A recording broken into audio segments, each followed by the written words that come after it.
Welcome back to Over the Line Football, and ahead of Gareth Southgate's decision on the March World Cup qualifiers, we're going to give you 4 possible inclusions that he could make to the squad that could surprise a few. First of all, a few of these might not be a surprise to you. We're just going to pick out 4 players that we think could be included in the squad that you may not think will have been included in the squad, like injuries may have meant they've been kind of pushed up the pecking order, or players that have not been included in past squads that are quite clearly going to be included in these squads. Starting with probably the most obvious one out of the 4, with John Stones. Obviously his form all season has been exceptional, but this is kind of the first set of games where you're really going to see him in an England shirt.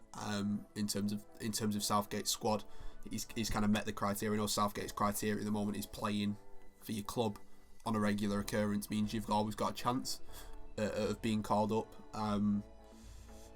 First of all, Jamie, is Stones kind of your starting centre back for the Euros? 100%. I think, bar possibly Joe Gomez, the only person who gets in this squad is John Stones as a starting man. I don't think Harry Maguire, although I don't think Harry Maguire is the best, he's going to start because Gareth Southgate favoured personnel. So it is what it is. But 100% he should start. There's no doubt. I mean, there's no one else who's fit now who is better than John Stones in his prime. I don't think Tyrone Mings isn't good enough for me. No one else, I believe, in the England setup is good enough. Go ahead of John Stones. Yeah, I mean, we've included him in this because he's not played for England for a long time now. Yeah. He's had a tough time of it in an England shirt, to be fair, but that kind of coincided with kind of bad club form as well, and a lack of options. And as soon as England got a few kind of new, young, exciting options, Harry Maguire, obviously at the time breaking through at Leicester, took his spot, I think, more than anything. Joe Gomez, we've even had seen Tyrone Mings in there over him. Connor Cody, there's a few that have been over him. So it's going to be nice to see him back in there, but he's got a lot of qualities that can bring to his side. What would you say his kind of main qualities that he's going to bring to the team are? I think how confident he is on the ball coming out of defence. So we see a lot of defenders, our defenders, say Connor Cody, for example, nobody's passed the ball on the back and maybe a long ball over the top, but you don't really see centre halves from England coming out the ball with the back, and John Stones will give you that run and try and beat 4 men and try and create those spaces for the midfield to come through. And what he's doing at Man City currently as well, so he's letting those runs for the fullbacks go forward so he can run and then create the options for more players. So hopefully we're able to see that, and hopefully see players further up in the pitch like the Grealishes and Madisons, for example, get that space to attack. I think he's improving general defending as well. He's cut out the silly mistakes, which kind of, I think John Stones is such a confidence player. Or he was in the past in particular. As soon as he kind of made a mistake, his head went down and he had a poor game from then. I didn't have the ability to kind of bounce back from any sort of setbacks. Obviously he's benefited with having kind of world class players around him this season at City. I'm not saying he hasn't done in the past. What was the mistakes he made anyway? Was it more just passing mistakes or it's more just he's obviously because the reason he was bought from Everton by Pep Guardiola was his ability, like you said, on the ball. I know he wasn't very popular amongst the kind of Everton fans when he scared them. Obviously, it's a very new thing back in that day, wasn't it? Like a ball playing centre back, it was very new. So I think he's always had this quality. It's just kind of getting it out of him. It's his confidence. As soon as he's passing, if he tries to play a ball out the back and it's intercepted and they go through and goal and score. I mean, in terms of an England shirt, to pick him out in particular. The Nations League semi-final against Netherlands. It was his semi-final. That was the final. We beat the Swiss in the semi. Penalties. Do you want to put if he scored a penalty? Yeah, that was the 3rd and 4th place playoff. No, it was the semis. I promise you that was the semi. No, because there's a semi-final and final. Lost in the final. No, we didn't. Right, look, we're gonna look at this now. Right. England versus Netherlands. Nations League. England suffered more semi-final disappointment as they produced a defensive horror show to crash out the Nations League to an impressive Netherlands in Guimarães. So did we play Netherlands first then, or Yes, we played and then we played the Swiss a couple of days later, and it was 0-0. It was fucking shit. Oh no, that's why I know the picture one, but I thought that was like fair enough. Alright. England's dejected players man now lift themselves for a 3rd place playoff against Switzerland on Sunday. We'll keep it in. The funny thing is, look at the picture at the top. John Stones is the picture as well. There you go. Here we go. Yeah. Also, you can't see that man's name anymore. It's got to be the Oh pie. yeah, it's just a pie. You see and then where does it say? John Stones was caught in defection by the man who should not be named, who forced a brilliant save from Jordan Pickford, but Carl Walker on goal. Yeah, I do remember that now. But yeah, it was his, to kind of get back to the point, it was them sort of mistakes that kind of threw him out of the England team, and he's cut them completely out of his game at City now. I think he said in an interview recently, he's focusing on just keeping a clean sheet more than anything, and then letting the lads in front of him do it. And then if he can build his game in terms of helping the lads a bit more going forward, I mean, he's scored a lot of goals this season for City, then it's only a bonus. So there's no more. I think in the past he was, especially with Southgate as well, because Southgate's a manager who likes to play out the back. So in the past he would get the ball, and if he'd not made a 40-yard ping out to the winger, it was a bad ball. You know what I mean? Now, if he's under pressure, he's just getting it cleared into Rose and not putting their defence under any sort of pressure. And I think now he's started doing that, he's benefiting a lot more because his defensive game is solid, and he can build on his kind of attacking game as the game develops, as he grows in confidence. And I think it's only going to be a positive. Would he be better for you in a back four or a back three, or do you think he's kind of equally capable in both? I think it all depends who plays next to him in the back three. In England in the World Cup, we had Kyle Walker next to him, which I wouldn't have recommended. Yeah. So if he plays in a back three with another 2 centre halves next to him, I think it would be better if he plays in that in a back three. But back four is better in general, I believe. Yeah. But if he plays in a back three, he might do better if there's another centre half next to him. But the problem is, if we've got any other centre halves fit, that might do that role. It's going to be an interesting couple of games, isn't it? Because you're going to kind of see a preview of what you'd imagine Southgate would like to play, whether he sticks with this 5 or goes to the 4. But I imagine John Stones plays in both, to be honest. Oh, you've got to assume so. I mean, he is currently the best centre half in England, and if you don't play him, then there's a problem. There is a problem. So, moving on to one that we had a bit of a conversation about before, because there's still a doubt on his availability. It is Jude Bellingham of Borussia Dortmund. Obviously, at the moment in time, his inclusion is in doubt because of coronavirus restrictions in Germany. England are still trying to make it so that he can come back to Germany and not have to quarantine, which I think is the main problem at the moment. I think it's not from England's end. He doesn't have to come and quarantine with the England squad, but as soon as he goes back up to Germany, he would have to quarantine under the rules. He just looks so good, doesn't he? How confident he is on the ball. He's like 19 as well, something ridiculous like that. He's not that old in the slightest at all. So to him to have that much confidence on the ball, and he's always in the right positions as well. You see him, the ball's going over the top, and he's always like that score hero midfielder you always see. He always intercepts those passes. He always is in the way. He's just one of those players I'm really, really excited for. And also he's from the EFL as well, which is always good to see. But, I mean, he's got to be, hopefully next year, starting centre mid. Maybe even this year. Yeah. Perhaps for England. What do you reckon? I think a lot is going to rest on Jordan Henderson's fitness. There's going to be a massive spot up for grabs if he can't return from that abductor injury in time. Obviously, the timeline at the moment is that he will return in good enough time, but if kind of injury issues continue to persist, then Gareth Southgate is not going to take a half-fit player, is he? As much as Jordan Henderson's probably quite a vital cog to the England midfield, he's not going to take a half-fit player. So that kind of box-to-box sort of midfielder is going to be, if you think he's going to play with Rice and then one box-to-box with one attacking midfielder, that spot's going to be up for grab. And I think Jude Bellingham could be a perfect player from that. He's pure kind of, not pace, but his power on the ball. For such a young lad, he's got such power and a presence about him, which is massively impressive.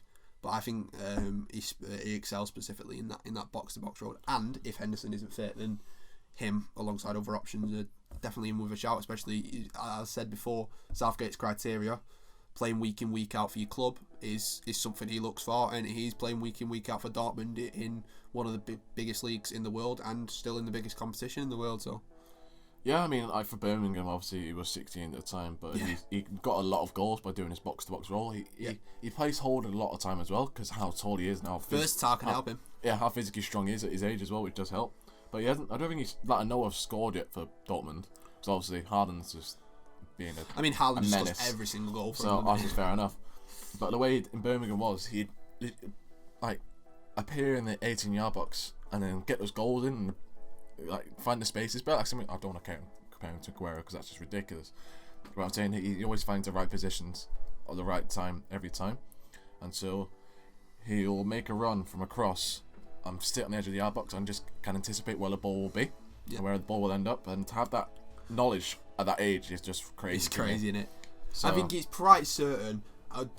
unless a catastrophic kind of fall off, he's going to be one of England's starters for kind of years to come. Yeah. Do you think Euro 2020 comes too early for him? No, I think he should be in the squad. It's just like he said, will he start? There's other players in as well, but all depends what he wants to play. It's the spots in it. It's the spots you don't realise until you kind of break it down. Like we said in the previous video, we want 3 cams to play, and we play 3 cams, and someone's going to miss out in the midfield if he plays 5 at the back, for example. So it all depends at Southgate what formation he plays, and then you can go from that. Spots are there's not that many when you. Southgate's not consistent, which is the thing that's annoying me. He chooses what he wants. He's like got the Tom bowling machine out before every game. Goes 5 at the back, 4 at the back, 3 at the back. He doesn't care. We need to think of something. He's got to think of a system. I definitely think that in these next he's got 3 and then he's got another 2 before the World Cup. The Euros. Sorry, just before the summer. So we're going to see what he's going to play. Anyway. If he's not allowed in the squad, so it's a massive chance for him. As is probably, due to injuries, a massive chance for kind of the third player we're going to come on to here, Jesse Lingard.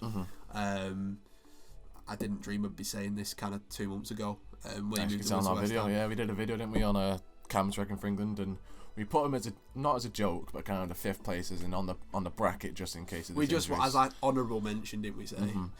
But he's after kind of a brilliant spell with West Ham. I've put it. Do you think he'll be rewarded with a place in the squad? But at this kind of moment in time, injuries, James Maddison, Jack Grealish in particular, and I mean Brendan Rodgers said he's not going to be fit till after the international break. Maddison and Grealish is definitely not going to be fit. So if you think then Foden is the only kind of attacking midfielder fit, so form wise Lingard goes, doesn't he? Yeah, if that's the way you're doing it. I'm trying. Foden cannot, like we said in the previous video, Foden can not only play cam, he can play on the wing as well. That's been seen from the previous games. So.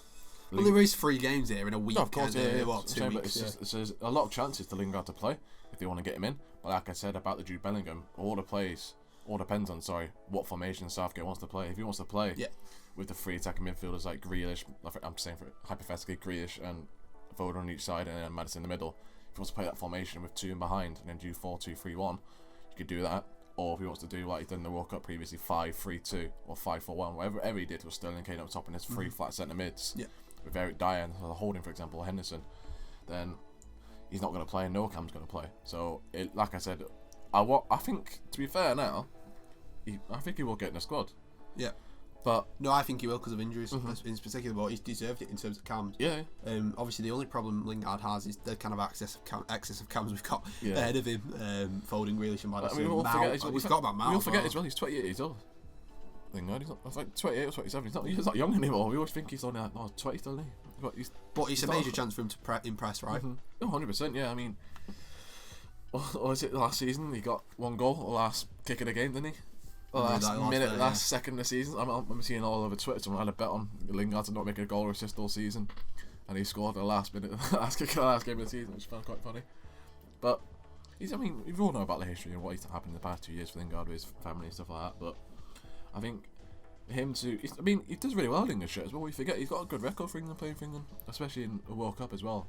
He played really well, and the Nations League didn't do bad either. With the he might have to cut his toenails next time for the offside goal against the Netherlands, but apart from that, he does really well for England. So he's one of the players who has experience as well compared to young lads actually going to a World Cup and going to a major tournament. So perhaps he could be in the squad on that basis. Obviously, I know Southgate picks, like you said before, on if you constantly play, you get in the squad. Obviously, if you're playing week in, week out. But to have possibly a player in that position who's been to a major tournament, because none of these players here, Grealish, Maddison, Foden, or Mount, have been to a major tournament before, which is still crazy because you think how good they are now. You think only under 21 level, aren't they? So not senior level. He's one of those players, and he plays in that position who's actually been to a major tournament, so it could be a good inclusion for that experience as well. So I reckon he will be in the squad, and I'll be excited to see him play because he plays well for England. Different option. Yeah, he plays well for England. So moving on to the last one, maybe not a surprise inclusion, but Bukayo Saka of Arsenal has appeared for England obviously before in the previous international breaks this season. Has been a real breakthrough season for him at Arsenal. Of course, he kind of shone a bit last season, but it's been a real breakthrough in terms of being a starter. This one I think provides a significant opportunity for Saka, maybe positionally, because as you say, if Southgate decides on this 5 at the back system, he's definitely in with a shot of playing right wing back because he's left or right. He can play on both sides, can't he? I thought he could play left. I haven't seen him play on the right before. I just know he plays on left. Yeah, he played on the right in the North London derby this weekend. Oh, okay. So, Fair enough. but that was right wing. So if he can play right wing back, I don't know. Alright. But yeah, as I say, as kind of wing back system there, if he can impress there, with some of the injuries that England have got, I think he could be in with a shot. I still had him in my squad at the moment in time anyway, just for a kind of different option. And the way he's played, I think, has deserved it. He'd be definitely one of the candidates for Young Player of the Year, maybe even for Team of the Year as well. But do you agree that he could have a chance if it's system? I think he have a chance, yeah. But like I said, once again, it all depends what formation he plays. Saka, unfortunately, can't play left back. Although he plays more defensive role sometimes. Yeah. He's not a defender. No. As you can see, there's a lot better left backs like Luke Shaw and Chilwell who can defend a lot better. So, and he can play obviously in the wing spots as well. But we've got a lot of good wingers as well, which is the problem. But the thing that stands out about Saka the most is the fact that he is got a great crossing ability on him. He can put a great ball in the box. He can fit in multiple positions, which could be perhaps the Kieran Trippier role, what you missed out on the World Cup. Well, the ability of wing backs to get up and down the pitch. Saka's got such an engine on him at such a young age, and he'll be so full of energy that even if he's not a starter, if England are pushing for a goal late on in a game, he's got the ability to come off the bench, play on that side, not sacrifice a forward, kind of go in like for like, and make something happen. Just an extra man in there. Yeah, like I said about the Kieran Trippier role. Kieran Trippier in the World Cup can play right back, left back, and he can play further the pitch. Kieran Trippier as well, as you've seen from his free kick ability and how confident he is on the ball. If Kieran Trippier possibly doesn't get it in now because of obviously certain things with Atletico, Saka can be perfect. He can play in those multiple positions. So perhaps you don't need to bring Kieran Trippier or spare another fullback because Saka can fit that role. Perhaps, for example, so if someone gets sent off or something, you want to change formation, Saka to come on, perfect replacement. So I can see it happening. But this season, Arsenal is playing world class. I mean, he's probably Arsenal's best player this season, I'll say. Yeah, I completely agree. If not, kind of in these wing backs, where is his kind of best position in the team? Is it off the wing? Is it? I think it is left. I think it's left, not through the middle. No. I think it's on the left. As you can see, I mean, when he played it, if he played one game for England, he had about 4 chances. Yeah, and he met a load of chances. Obviously, he didn't take them, but he had so many chances in that game. It proves that he's constantly in the right positions and he's playing out that third up and being that confident ball playing for England. Then God knows what he can do in the major internationals as well. So that was only friendly. So I'm excited to see. But I think he's another player who could benefit, especially from this. I mean, Sancho is not 100% anyway in terms of fitness, but if Dortmund don't allow players to go, then Sancho won't be there. Like we said about all the rest of these players, all depends what formation. Yeah, Southgate wants to play. That's a big factor. But they were the 4 players we thought would be the kind of not surprise inclusions, but inclusions compared to the last squad. The last squad, that we thought. It's probably 4 players I'd say keep an eye on. Well, Saka wasn't the last squad anyway, but it's the more the fact that he's had such a breakthrough season. Yeah, and obviously there's the ability for him to play in numerous positions, like we said. So it's just kind of players to keep an eye on that. Maybe 3-4 months ago wouldn't have been in Southgate's plans for the Euros, but now definitely are. Yeah. I'd say even probably all 4 of them are, in terms of in his thoughts for it anyway. And a good couple of games in the next 2 weeks could sway his decision, I suppose. But anyway, thank you so much for watching. Make sure you go and check out all our previous videos. The last video I did was a podcast on the kind of Premier League so far this season. We've not done one of them in ages, so we kind of sat and... About the derby day mainly. It was about City. City lost the game, Kiefer, and then Kiefer joined us talking about Liverpool and how rubbish they've been and stuff like that. But if you want to look at more sort of England in-depth videos, we talked about, as we mentioned previously, the camp situation in terms of Foden, Maddison, Grealish, Mount. England's trending so much on YouTube at the moment, so if you do find this video, thank you for finding it, because there's so many videos at the moment that's going around. It's buzzing, everyone's buzzing for the Euros, so isn't it? We'll obviously do loads more videos on the Euros because there's only good thing coming out this summer, hopefully, fingers crossed. So, but thank you guys for watching, and we will see you next time. See you later.